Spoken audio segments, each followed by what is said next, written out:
Hello YouTube and all of y'all, I am back with another video.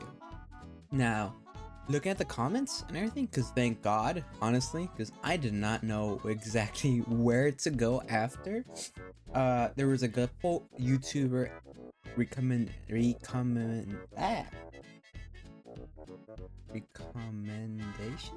Recommendations? I don't know words sometimes. I'm sorry. English is my first language. Recommendations. I don't know. I did say it right. Why is it so confused? That's so dumb. Anyways, I looked at the recommendations and I found one called what's it called? Weshhammer? Weshhammer? I think that's what it was. Anyways, went through it, skimmed at the type of video was, and I think I'm happy with it. So I shall start it. Now for my first video, right? I'm doing top 10 most powerful characters in 40k. Yes, I know I should also dive into the characters themselves and like their history and all that.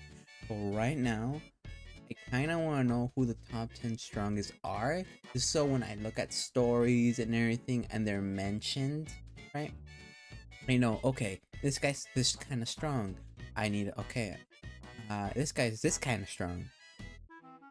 Okay, okay, if this guy's here, that means shit's going down. If this guy's here, oh, he's a little stronger than him. Or maybe I know if this guy, it's a 50-minute video, he explains like, oh, this guy's this strong, but technically the other guy's this strong. I'm like, okay, I know what to expect, you know? It just helps you out, like, just for the peak moments. Even though I'm pretty sure most of the lore probably won't involve these people, because,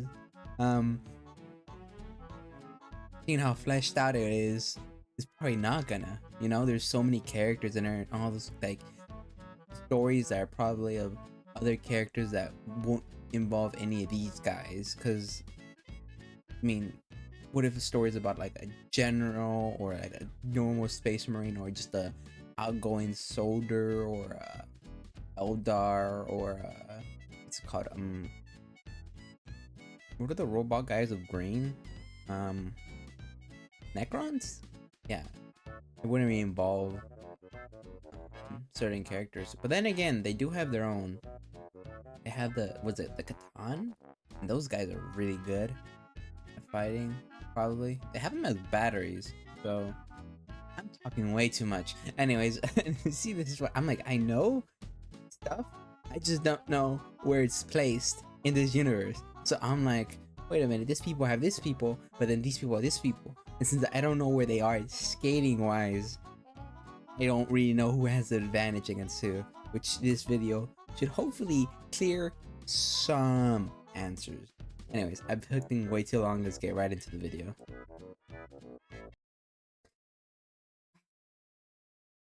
Like last time, forgot to put audio. Be right back. 2,000 years later. Alright, we're back. Alright, I should have fixed it by now. It makes sense, because it seems like just about everything in this universe is designed to kill you in the most horrifying way imaginable. But despite the plethora of transhuman super soldiers, golden demigod guardians, immortal killing machines, and masters of the psychic arts, there are entities that dwell just beyond the stars that make them all look like ants by comparison. Beings of unimaginable destructive potential that can sunder entire worlds and unleash legions of terrifying armies at a whim. From the dark and sinister chaos gods, to the ancient and terrifying Catan, from the master of mankind, to a pair of bumbling orc deities too busy fighting each other to do much of anything else. These are the top 10 most powerful entities in the entire 40k franchise. And apologies ahead of time if my voice is a little raspy, I'm actually getting over a cold. Alright, with all that out of the way, let's dive headfirst into the grimdark.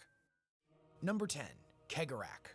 Kegarak is the Eldari trickster god, most commonly associated with the faction known as the Harlequins. Now, over the years, he has gone by many names, including the Laughing God or the Great Fool. He is one of the only surviving members of the Eldari pantheon, as aside from himself, Khaine the god of war, and Isha the goddess of healing, Each of the other deities would be systematically hunted down and murdered by the newborn chaos god Slaanesh. The legend goes that due to his mocking nature and aloof personality, he was able to distance himself from the acts of hedonism and debauchery that would eventually give rise to Slaanesh in the first place. When the chaos god was born, he escaped into the webway, where he remained largely unaffected, while the rest of the pantheon would inevitably be cut down. If you're unfamiliar with the webway, it's a pocket dimension that exists between universes. Its many paths spider web across the galaxy, allowing those who can parse its secrets to travel great distances without facing the dangers of utilizing the warp for travel. Wait, I want to look at that. Many paths spider web across the galaxy, allowing those who can parse its secrets to travel great distances without. There. Okay, that's fine. That's the biggest picture we're gonna get. Alright, Sectum Solar, Ultima Segmentum. We got the Celestrum, Berries, Pandemonium, Camara, Huska Malantai, Corales, Arc, City of Stars, Conclave of Seers, Shrine of Marai Heg, Craft World. Oh, okay.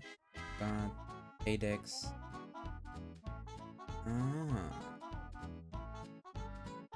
Oh, Blood Angels. Oh. Shrieking Labyrinth. Dark Gates of Rahedil. Chogros. Ancient Congruity. The Conclave of Seers. Craftword Belt.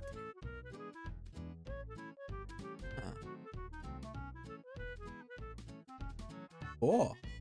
Cool to read, cool to see. Out facing the dangers of utilizing the warp for travel. Kegarak is rumored to have picture-perfect knowledge of all of the infinite paths and corridors within the webway, and he thus imparts that knowledge upon his followers, allowing the Harlequins to seemingly appear and reappear anywhere across the galaxy. Kegarak's power does not necessarily come in the form of brute force, and more so in his guile and ability to manipulate. It was he who tricked the Khorne into devouring their kin, but we'll touch on them a little bit later in this video. Buried deep within the webway itself is an Eldari craft world known as the Black Library. The Black Library is said to be a repository of all the knowledge the Eldar as a species ever managed to gain into the entities that live within the warp, and thus it is fiercely guarded by the Harlequins. At the center of the Black Library exists a legendary tome that has been locked with spiritual chains since the collapse of the Eldar Empire. However, as we move into the 42nd millennium, those chains have finally been broken. Supposedly, the book contains the words of Kegarak himself, and written within a certain passage is a prediction of a new future path that completely circumvents the inevitable destruction of the universe by the Chaos Gods, an event the Eldar refer to as Ranadandra. The Laughing God uses his followers, and very specific entities known as Shadow Seers, to make sure certain events happen at certain times in very specific ways. They view the entire galaxy as a stage, and each and every living creature as an actor in the grand performance. By making sure certain events come to pass, they thus will manifest Kegarak's alternative future into existence. He is one of the most intentionally mysterious and cryptic characters in the entirety of 40k lore, but his influence can be felt in just about every major pivotal event over the last couple thousand years. For example, even though Yvraine and the Eldar God of the Dead are often credited with the resurrection of Guilliman, it was actually one of his Shadow Seers that pushed Belisarius Cawl to continue his research into the Cadian pylons, which not only gave Cadia a fighting chance against the Despoiler's incursion, but would also lead him to the discovery of certain minerals that would eventually be used in the Armor of Fate, the suit of armor that was used in Guilliman's resurrection. Not to mention, some believe that Kegarak was directly responsible for Ynid's resurrection in the first place, but we'll get into that in another video. Number 9. The Khorne. The Khorne. Before we go here, I know, you know me. That's really cool. A literal trickster, a little schemer. A little bit. I like that. That's actually pretty cool. It doesn't. So he's like Zinc in a way. Knowledge is power. But then he has the webway. The webway, from what I've understand, is like a safer version of the warp. And if they could use that, technically speaking, they can move without the other chaos gods knowing where they're at or what they're doing or where they're moving, because they are not using their world to move where all the thoughts go. So this man has the one advantage of being able to move in silence, for actually like move in silence. is really cool. Huh. Good for them, honestly. Like, I'm glad they have a good god. I want to say good god, powerful and smart god on their side. There you go. Because we don't know what that future is. I mean, in that supposed future that the universe is saved, humanity could not exist for all we know. So we just know that, well, the universe doesn't die. And honestly, pretty cool. Alright, let's move on to the Catan. And frighteningly powerful star gods, created at the beginning of time out of the fundamental energies I remember of the these guys a little universe. bit. They were incorporeal and formless beings whose appetite was so insatiable that they literally drained the life from the stars they encountered by wrapping themselves entirely around them and snuffing them out of existence. This would plunge all of the life-bearing worlds in the surrounding systems into complete and total darkness, confining all of the living species that dwelt there to the halls of extinction. These ancient creatures would end up forming an alliance with the Necron tier in a war against their hated rivals, the Old Ones. It was the Catan that tricked their allies into throwing themselves into the Great Furnaces, causing them to shed their bodies of flesh to instead exist as an engram copy of consciousness within a living metal form. Together, they would war against the Old Ones and their creations, in a war that spanned the entirety of the Milky Way and was known as the War in Heaven.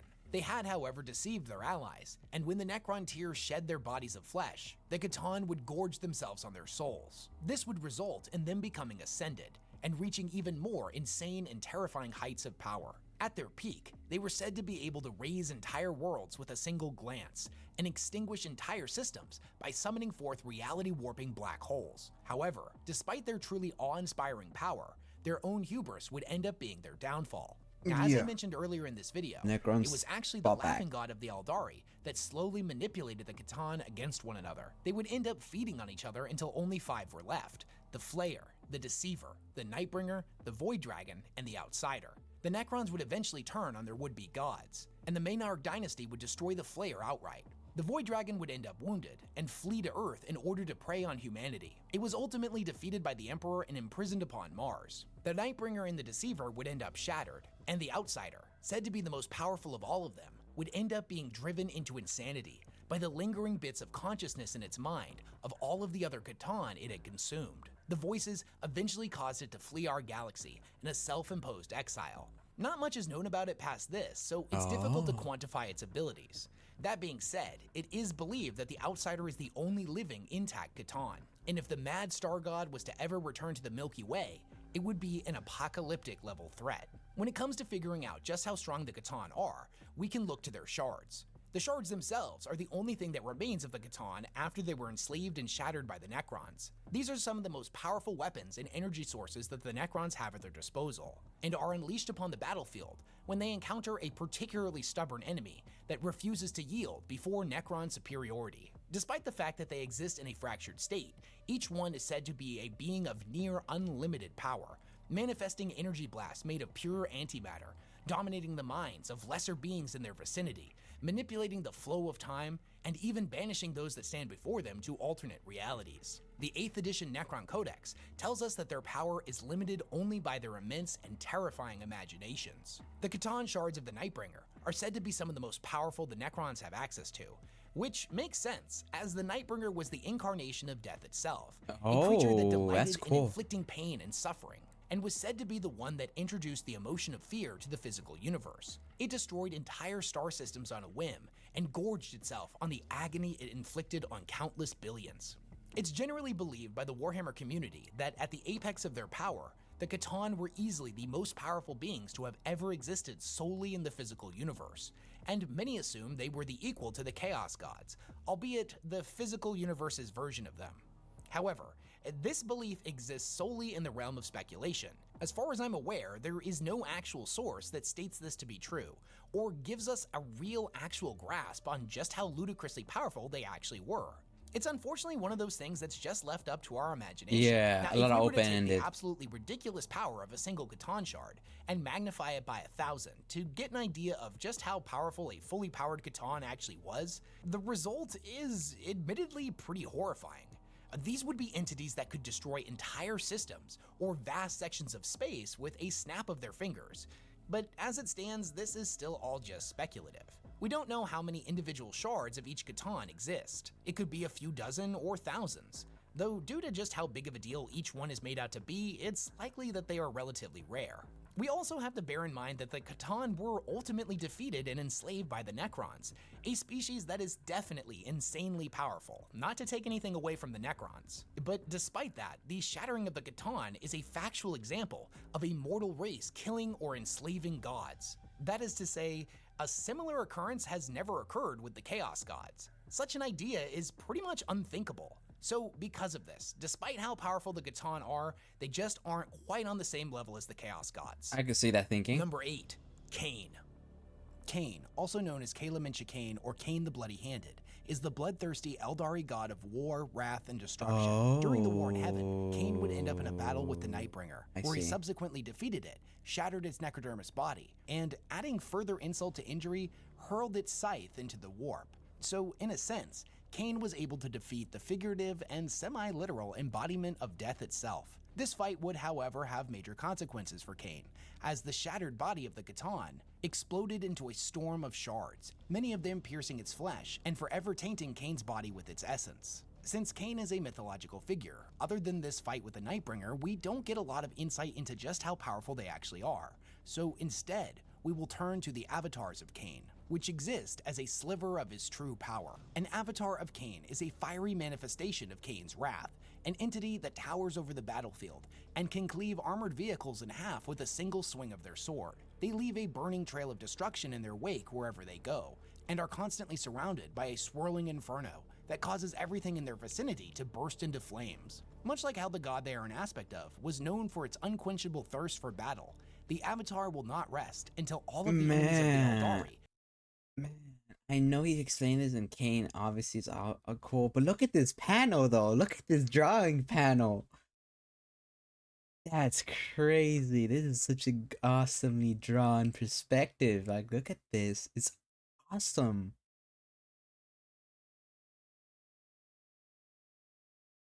That's so cool. I'm just looking at it and there's just, damn. Look at this guy. Look at these two. They don't give a fuck. They're just going after him. They're gonna die, but like, damn. Oh, geez.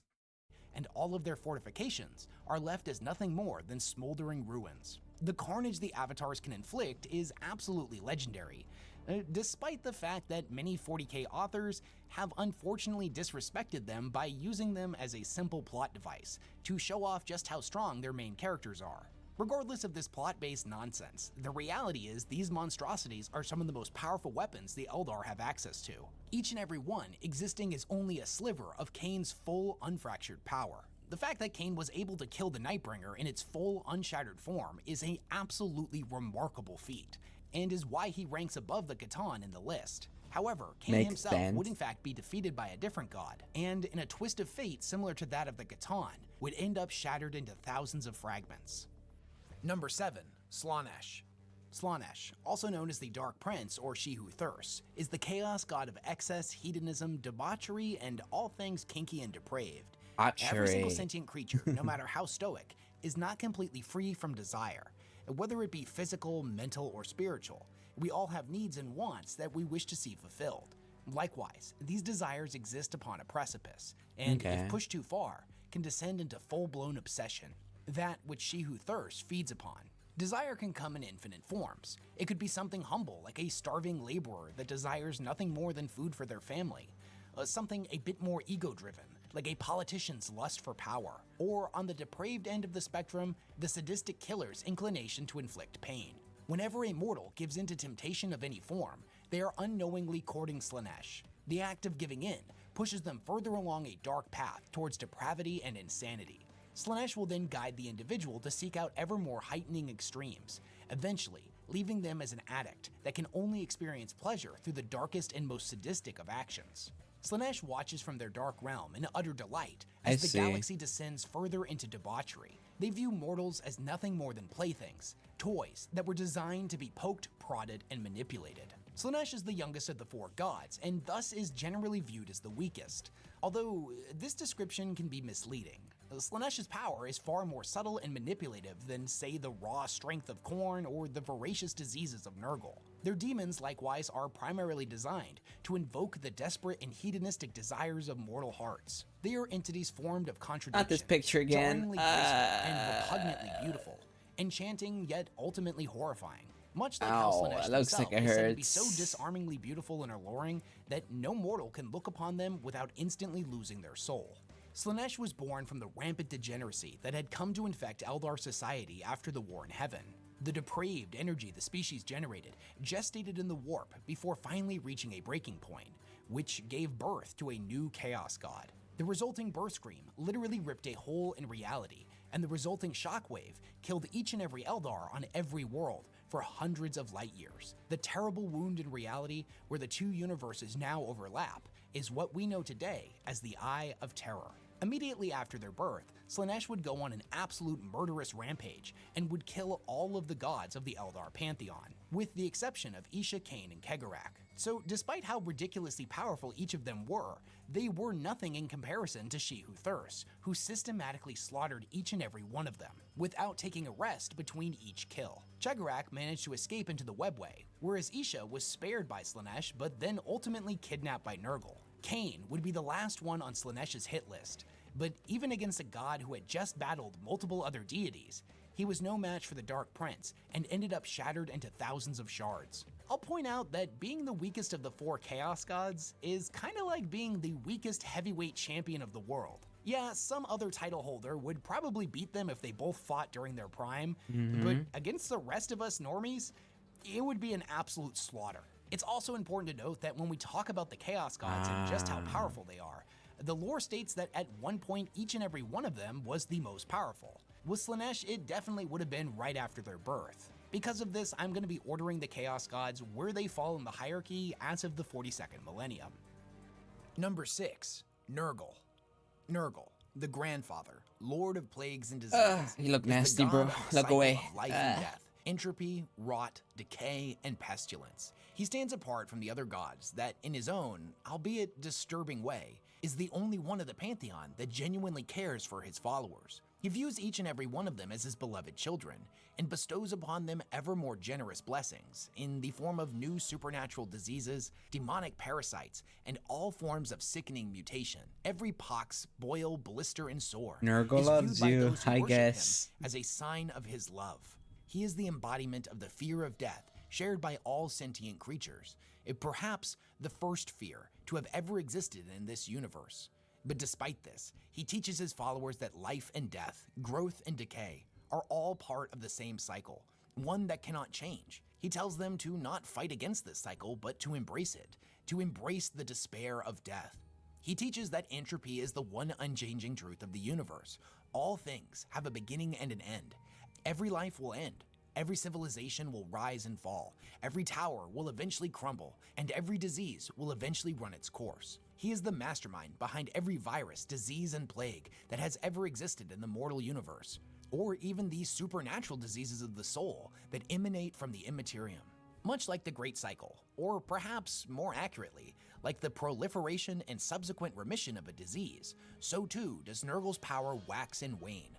There were moments in time where plague runs rampant across the galaxy, and Nurgle's power is at its apex, surpassing Right, all that of makes the other sense. gods and becoming a truly unstoppable force.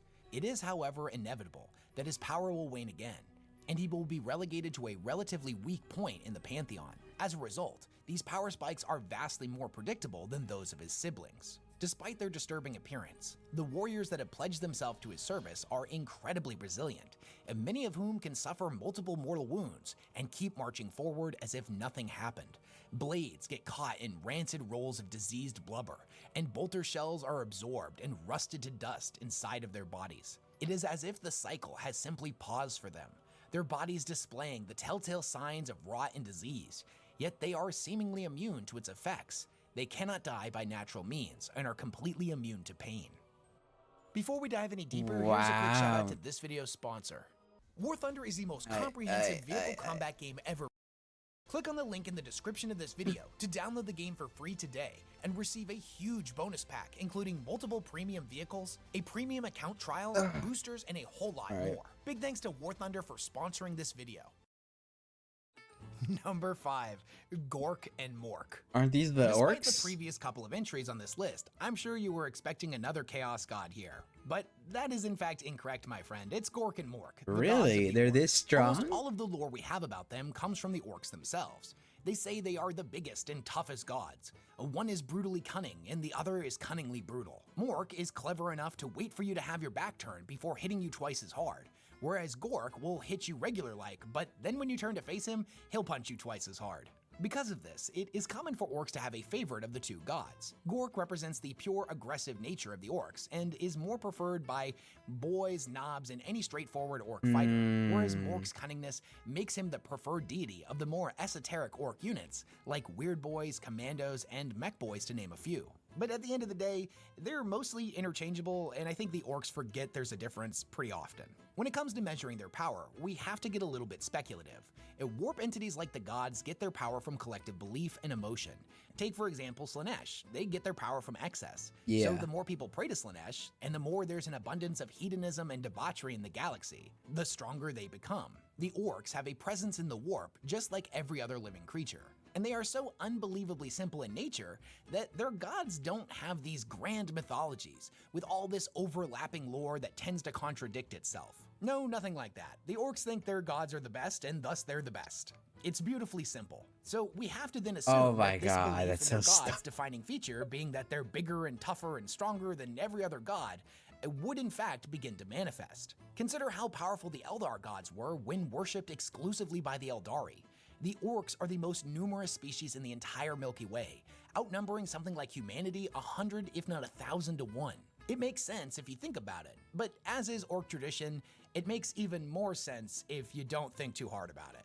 And speaking of their mythology, we actually have a pretty good example of a legend about Gork and Mork that demonstrates they were at least strong enough to defeat one of the Chaos Gods. This is so dumb, but I love this. One day, Gork and Mork went looking for a gigantic squiggly beast, and they find it at the bottom of a huge cesspit. And also at the bottom of that cesspit was Nurgle, who had eaten all the snotlings. And Gork and Mork clobbered Nurgle so hard, he spewed up all the snotlings that were still alive. Nurgle shrank and became a squiggly beast. The snotlings then turned that squig into a feast for Gork and Mork.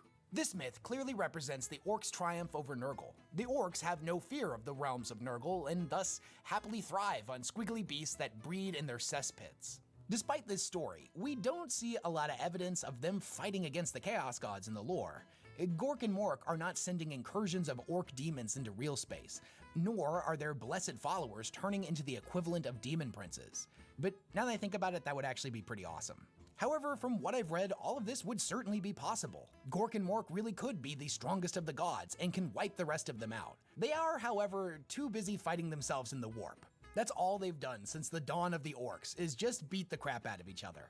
So if you want my personal, definitely unbiased opinion, Gork and Mork are definitely the strongest. But for the sake of trying to be as accurate as possible with my videos and not just throw out the dozens of hours of research I've put into each and every one of them, I like these most the best now. I like these the best, absolutely. Also, some dude on Twitter theorized that Gork and Mork are just Khorne and Tzeentch, but they painted themselves green and whipped the orcs up into a frenzy. That's neither here nor there and is definitely not canon, but this is my video and it made me laugh. So nah. That's funny, 4, but nah. Tzeentch. Tzeentch, also known as the Changer of Ways or the Architect of Fate, is the chaos god of sorcery, knowledge, mutation, destiny, lies, and trickery. He is directly empowered by every mortal race through their desire to plot and deceive. All those who act deceptively or would pursue knowledge and understanding with a desire to ultimately manipulate the world around them inevitably draw the attention of Tzeentch. Every living creature exists in a state of mutability. We are all constantly changing in a million different ways, and not always readily apparent. From the grand and more obvious, like an advancement in rank within our society, down to the microscopic level of cellular division. As mortal beings, we are ultimately malleable, and that malleability has drawn the eyes of the Changer of Ways upon mankind. There are 1,001 ways in which an individual can come to worshiping Tzeentch, but in almost all of these cases, they involve a desire for change, whether that be through their own ambitions, a desire to escape their figurative or literal bonds that shackle them to a miserable existence, or in some instances, a desire for unbridled power. Because of this, Tzeentch often attracts would-be practitioners of the dark arts. His demons whisper forbidden secrets into the minds of mortals, telling them truths of the universe too impossible to be believed, yet ultimately impossible to ignore. The individual will then seek out answers to questions no mortal was ever meant to ask, and will ultimately find themselves as one of his faithful, the promise of power proving to be too intoxicating for mortals to resist. Across cultures, that's cool. all of the gods have been depicted in a lot of different cool. ways, but most often with several identifiable themes present in all of them. Tzeentch is the exception, and due to his nature as the incarnation of change without limits, this would make sense. He has been depicted as a twinkling constellation of blinking eyes, as a being of illuminating warp flame, an elaborate and intricate puppeteer that pulls on the infinite strands of fate, and most commonly in the 40k community, a giant blue squid monster.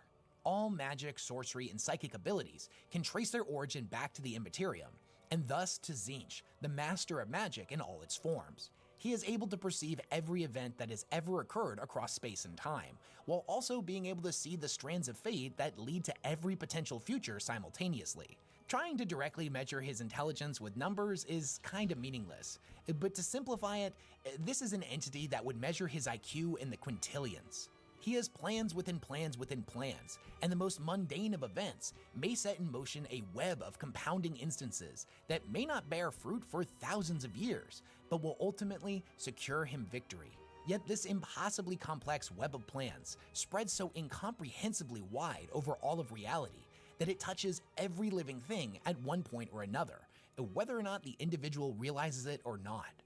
He perceives every event, intention, idea, thought, and whispered prayer of every mortal, and his impossibly complex mind is able to work out just how every single one of these will potentially impact the future.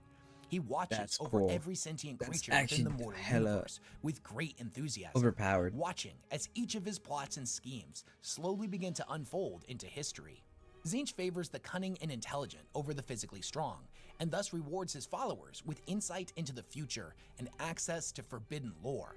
He is ludicrously strong, but at one point was said to be even stronger. So strong, in fact, that the gods did the impossible. They set aside their differences to team up against him in order to bring him back down to their level. This was ultimately successful, but according to the Great Deceiver, was all part of his plan. Some believe that if Tzeentch truly willed it, he would end the Great Game and achieve dominance over the rest of the Pantheon. But due to his complicated and enthusiastic nature for the Great Game itself, he never would, and most likely is incapable of doing so. Based on Tzeentch's nature, I don't think he personally has the ability to win. The compulsion to keep the game going is just too ingrained in him, meaning doing anything that would end the game is actually an impossibility. Number 3, the Emperor of Mankind.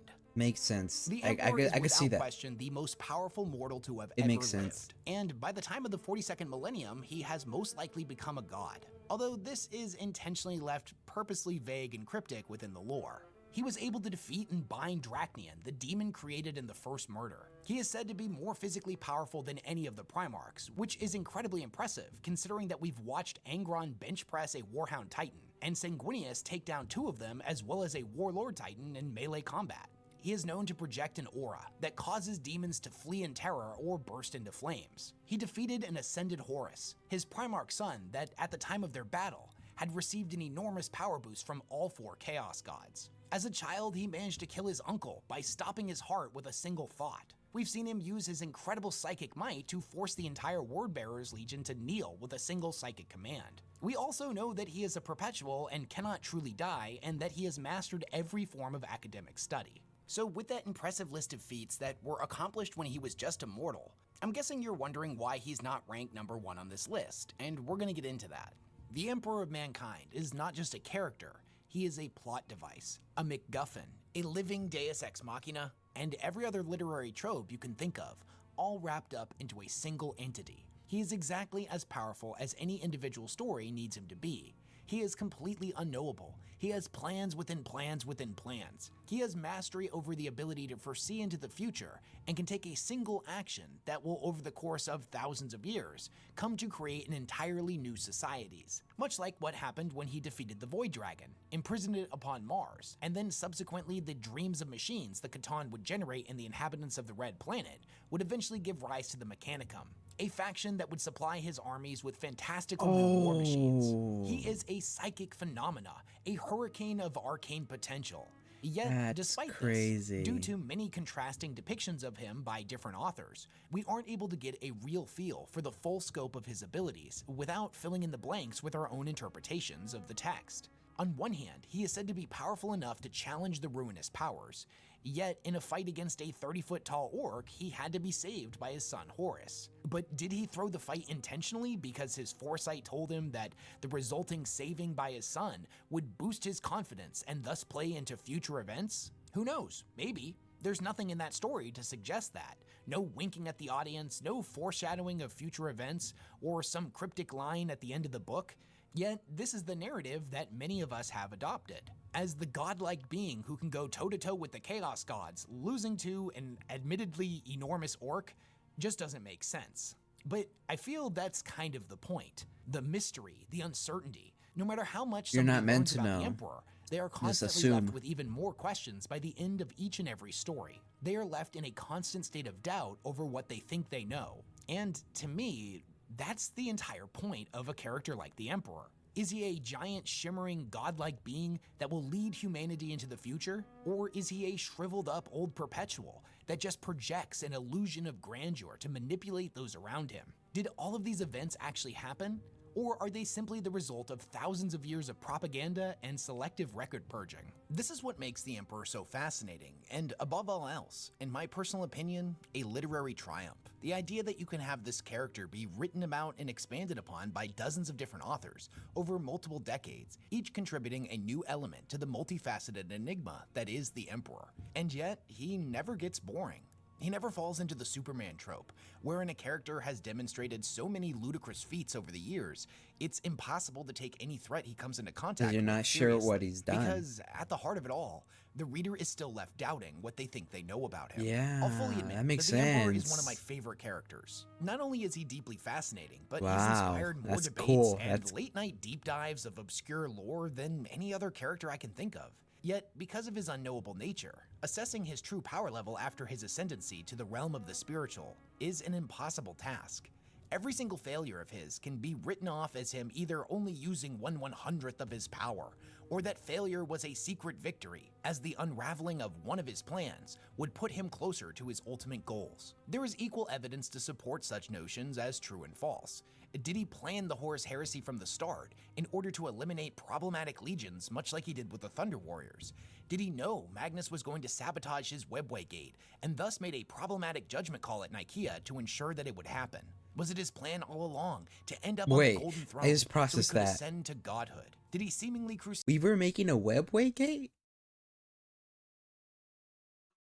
They got sabotaged. You know, we could have had safe travel that would have gone away our need to use the warp.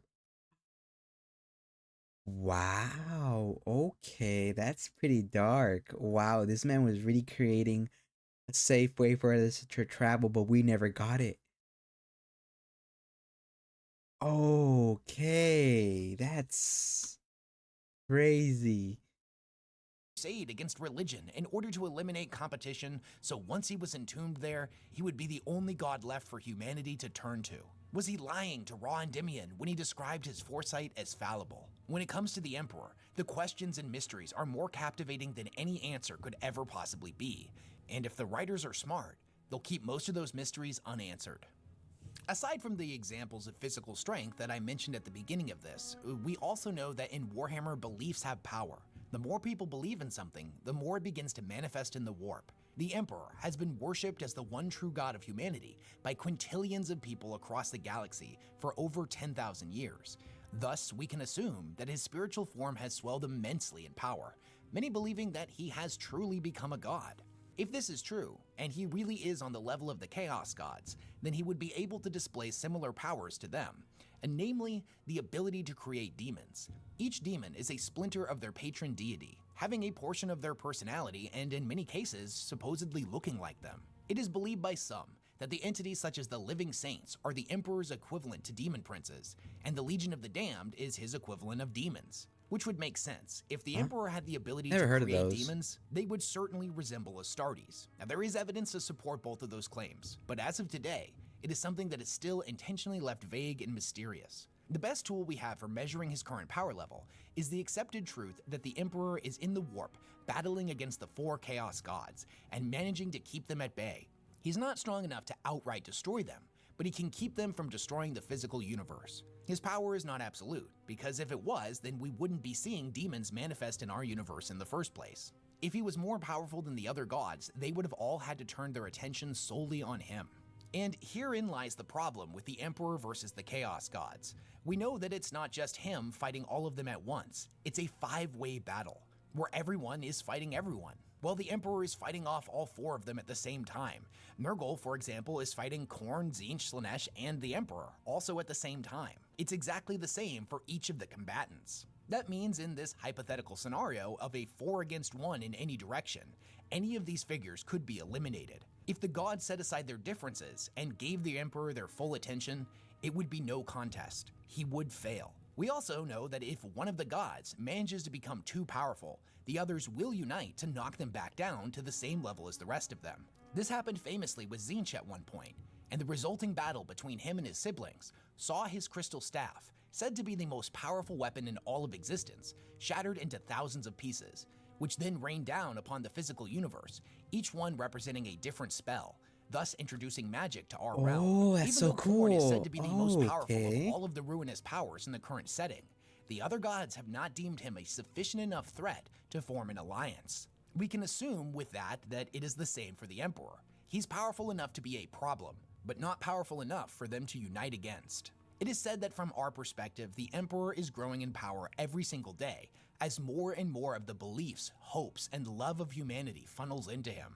He swells in might and will one day overpower the Chaos Gods. It's similar to how the decadence and extremes of the Eldar swelled over time and eventually gave birth to Slaanesh. They started off as non-existent and grew more powerful over time until a breaking point was finally reached, and they ripped their way into our reality. However, it's important to remember that in Warhammer, when we speak of the Immaterium, time is meaningless. The Chaos Gods refer to Slaanesh as having always existed, even though we in the physical universe have an exact date when they were born. The gods are simultaneously at their weakest and strongest points. They have always and never existed at the same time. To me, this means that we will see the Emperor become more active over time, and it will appear as if he is getting stronger. Right. But his battle in the warp against them is like trying to measure the immeasurable. The escalation is as ultimately irrelevant as it is impossible to quantify. But perhaps that's the point. Perhaps he will never be strong enough to kill the other gods. Maybe introducing a god of order to the pantheon will bring balance to the Immaterium. And maybe that's the best we can hope for. Number 2, Khorne. Oh, really? Khorne, Okay. also known as the Blood God or the Lord of Skulls, is the chaos god of war, violence, and bloodshed. I mean, He is the okay, never mind. It makes manifestation sense. of anger, hatred, Makes rage, and sense. murder. Considering that Khorne derives his power from the desire to spill blood, it comes as little surprise that in the grim darkness of the 42nd millennia, where there is only war, Khorne is currently experiencing a resurgence and is considered to be the most powerful of the ruinous powers. The urge to commit violence in one form or another is one of the most basic drivers amongst any mortal species. It doesn't matter how advanced a society claims to be or how enlightened they've seemingly become. Violence is a primordial force that will never fully lessen its grip on mortals. Whether it be a warrior defending his home, a sadistic act of murder for murder's sake, or every drunken barroom brawl that has ever occurred, every violent act or expression of rage flows into the Immaterium and directly empowers the Blood God. Although he has been worshipped by countless civilizations across space and time, there are a lot of similarities to how he is depicted. He's often shown as being a towering giant with a canine head, armored in brass and seated upon a mountain of skulls, on top of which he lets loose bellowing war cries that echo through reality, a sanguine call to spill blood and take skulls. He is the physical and immaterial, figurative and literal incarnation of rage, and is often depicted wielding a mighty and terrible axe or sword known as Warbringer. A sword so powerful that it sunders reality when swung, cleaving through dimensions to eviscerate whatever has drawn the blood god's ire. Despite being the most powerful, Khorne is also the most straightforward of the gods. He has an absolute disdain for tricksters and any who would lie or cheat their way to victory. Naturally, he and his followers hate sorcery in all its forms, and vastly prefer to fight with melee weapons, viewing those who use long-range firearms to wage war as cowards. The earliest lore on Khorne depicted him as a multifaceted god, of not just rage and blood, but also one of honor. Although the further along we move in the timeline and the more 40k lore gets updated, Khorne's honorable side has mostly taken a back seat. Although him and his followers still maintain certain convictions about how war should be fought, at the end of the day, Khorne cares not from whence the blood flows, only that it flows. When it comes to his mythology as a literal figure, we do have a pretty good example of his raw physical strength, wherein one of his most esteemed bloodthirsters, Skarbrand, sought to overthrow the blood god after having been manipulated by Tzeentch into thinking he actually stood a chance against him. When Khorne's back was turned, Skarbrand threw everything he had into a single blow with his axe, a blow that was said to be so powerful it could have split entire worlds. This didn't even dent Khorne's armor. Enraged by the cowardice of the attack, Khorne grabbed Skarbrand by the neck and shook him so hard that all he had ever been, all of his personality, his cunning, his ambition, all of it was shaken out of him. He then threw the greater demon so hard, he flew across space and time for 8 days straight, leaving an inconceivable burning trail of destruction in his wake. Remarkably, Skarbrand survived, and where once there was a proud warlord whose hubris caused him to fly too close to the proverbial sun, now was nothing more than a blood-crazed monster. Number 1. The Hive Mind. The hive mind of the Tyranids is without a doubt. I forgot about these guys. I legit forgot about these guys. It is able to simultaneously control seemingly infinite Tyranid organisms across infinite battlefields at the same time, orchestrating impossibly complex battle strategies and engineering new forms of evolution in order to overcome just about anything its enemies can throw at it. It is, for all intents and purposes, an organic quantum computer on a level that is completely incomprehensible. And it's not only controlling all of the Tyranids within our galaxy, a species that reproduces so quickly that it has effectively become the Milky Way's dominant life form, outnumbering every other species thousands of times over with the exception of potentially the orcs. But the Tyranids come from outside of our galaxy, and some believe they have already consumed every other galaxy. Some say the fleets we have seen thus far are only a small portion of their entirety. The Tyranids are not only the most powerful faction within Warhammer, they are the most powerful character, as every single one of them is part of the same organism. The Tyranids are not a race or a species, it is a single creature. Despite their appearance as an alien dinosaur bug monster, it's more accurate to think of them as something like an aspen forest, wherein each individual that we see is part of the same single creature. But whereas the aspen forest can stretch out over multiple kilometers, the Tyranids have spread in a similar manner across multiple galaxies. It may even be more apt to think of them in a way that compares them to a human body. We are a single individual, but we are made up of dozens of trillions of cells. So too is each individual Tyranid a cell of the larger body that is the hive mind. The name, the hive mind, is not a title of a leader organism that controls the Tyranids. It is quite literal, in that the entity is the combined consciousness of all Tyranids. Yeah. Every single one, from the lowly Ripper all the way up to the massive ship-sized entities that ferry their troops across the stars, are simply smaller parts of the same body. When we think of the hive mind, we often tend to imagine some giant alien brain that exists out in the dark places between galaxies that controls all of the Tyranids. And there very well might be an organism like that, but even if there was, it would still just be another organ within the Tyranid body. The Eldar have come to believe that the hive mind is more powerful than Slaanesh and represents the greatest threat to the physical universe.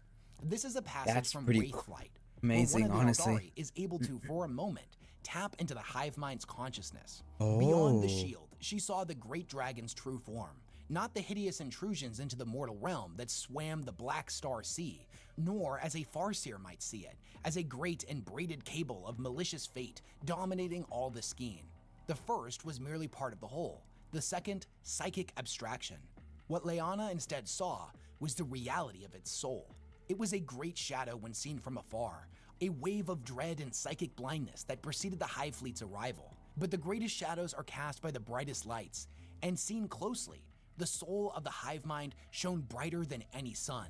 She was so close now that she perceived the rigid topography of its mind, larger than star systems, an entity bigger than a god. It contemplated thoughts as large as continents and spun plans more complex than worlds. It dreamed dreams that could not be fathomed. She felt small and afraid before it, but she did not let her fear cow her defiance. Against this vista, This is flickered pretty the souls of the scary Eldar, of an enemy. their jewel brightness dimmed by the incomparable glare of the great dragon. And this was but a tendril of the creature. The bulk of it stretched away, coils wrapped tight around higher dimensions, joining in the distance to others and then others again, until at a great confluence of the parts sat the terrible truth of the whole. She stared at its brilliance. Unlike her passionless dead warriors, who felt naught but the echoes of wrath at the sight, she was fascinated by the beauty on display. She thought, if only such a thing could be tamed, it would drive out she who thirsts forever. If only its hunger was for things other than the meat and blood of our worlds. Perhaps most telling, though, is the hive mind's presence within the warp, and for that, we can look no further than the anti-psychic phenomena the Tyranids generate, known as the shadow in the warp. It's basically a massive null field around the Tyranids that blocks all connection to the Immaterium. If you are familiar with the Sisters of Silence in 40k, or blanks in general, you know they are an individual person that produces a similar field. Being in the presence of such a creature is physically painful for psychers, and elongated exposure can cause, in some cases, severe physical and psychological damage for them, let alone the fact that in the presence of a blank, they cannot utilize their powers. The size of this null sphere is different from blank to blank depending on their ability, but when you take the Tyranids as a singular organism, their null field is just on a completely incomprehensible scale that literally blocks out sections of the warp. There was an interesting passage in the novel Darkness in the Blood, wherein a ship traveling through the warp became besieged by demons. The situation is pretty bleak until a vast darkness falls over the ship and utterly snuffs out the invaders. And then a sea change. The warp altered, though subtly at first. Rossellus had little experience as a navigator of ships. Had he been born to the role, he might have noticed it sooner. Like ancient mariners, tasted the shift from salt to sweet in the waters of Terra's lost oceans. But soon it became apparent to him that the tempest was calming. The shrieking idioforms and psychopomps struggled to take shape. Those that manifested were sucked back to nothingness amongst the energies that birthed them. Colors bled away, currents stilled. A black wall was growing ahead, as impenetrable as the densest fog bank and infinitely more forbidding. The task force sped towards it. The armored angel glinted in front of the darkness and vanished within completely. Against all the laws that governed it, the Empyrean lost its mutability. Blackness seeped from the roiling wall of shadow. The visions and images weakened and then stopped altogether. There was a brief passage through warp space of a primordial calmness, smooth and bright as a moonlit pond, and then the flotilla plunged into darkness. A new terror assailed Raculus. A vast, godlike mind turned its attention upon the ships. So puissant it quelled the fury of the warp. The hive mind was the truth of the Tyranids. The Blood Angels believed the war beasts that plagued the universe were merely the material extrusion of something far greater, and that thing dwelt in the warp. The pressure of the hive mind's regard was immense, crushing Raculus's soul until it felt infinitely small. At great remove, he felt blood trickle from the corners of his mortal eyes. The idea that the hive mind is a larger threat than the Chaos Gods is also backed up by an Eldar Farseer in the novel Godblight, wherein he states that comparing it to the Catan and the Chaos Gods, the Great Devourer is perhaps a greater threat than all of them. The Necrons seem to think so as well, as the Tyranids' arrival was what propelled the Silent King out of exile in the first place. The fact that these immortal beings that enslaved and shattered their own gods were afraid of the hive mind is a statement in and of itself. And I just kind of want to put it into perspective. That's bad. All of the major threats that exist in 40k that could theoretically wipe out humanity have all been around for an enormously long time. Okay. The Necrons, the Orcs, and the Eldari have existed for over 60 million years. The Chaos Gods, at least in the realm of the Warp, have always existed. Even the Tau, the youngest of all of the factions in 40k, have been around for a few thousand years. The first recorded contact with the Tyranids was in 745 M41, the 745th year of the 41st millennium. The furthest point in the timeline that we've seen so far is 15 years past the start of the 42nd millennium, which means that they've only been observed in our galaxy for 270 years. In the grand timeline of the universe, that's less time than it takes to blink. And yet already, they are being spoken about as if they are the end to all things. In other videos, I've ruminated on just how powerful the Tau, for example, will be if they were given another 1,000 years to continue developing. Where will the Tyranids be 100 years from now, 200 years, 300, as more Tyranids continue to flood into our galaxy, and the ones that are already here continue to repopulate out of control? The singular organism that is the hive mind represents the largest threat to every living creature in the galaxy. They are the end times. And due to the twofold factor of first, their primary driving force being the consumption of all organic life, and second, that consumption resulting in the destruction of all those who empower the gods, while simultaneously growing the shadow in the warp that sunders the connection between the physical and the immaterial, blotting out sections of the warp and further reducing the gods' effectiveness. The Pantheon has no ability to influence the hive or any members of its infinite brood. Thus, the stronger and larger it gets, the weaker they in turn become. The hive mind is a larger threat to the galaxy than all of the gods combined, and is more threatening to each god on an individual level than any of their other siblings or the Emperor. Are they going to team up against it? That I award the #1 spot to the hive mind as the most powerful entity in all of Warhammer 40k. I feel like they kind of need to. But what do you guys think? Do you agree with my list, or would you change the order around? I don't think they have much of a choice. They have to team up against this. Who do you think is the most powerful character in 40k, and who do you think is the weakest? What's a character that you think is currently not super powerful, but in the future may come to be one of the strongest figures in the entire galaxy? I'm super curious to hear your thoughts in the comments down below.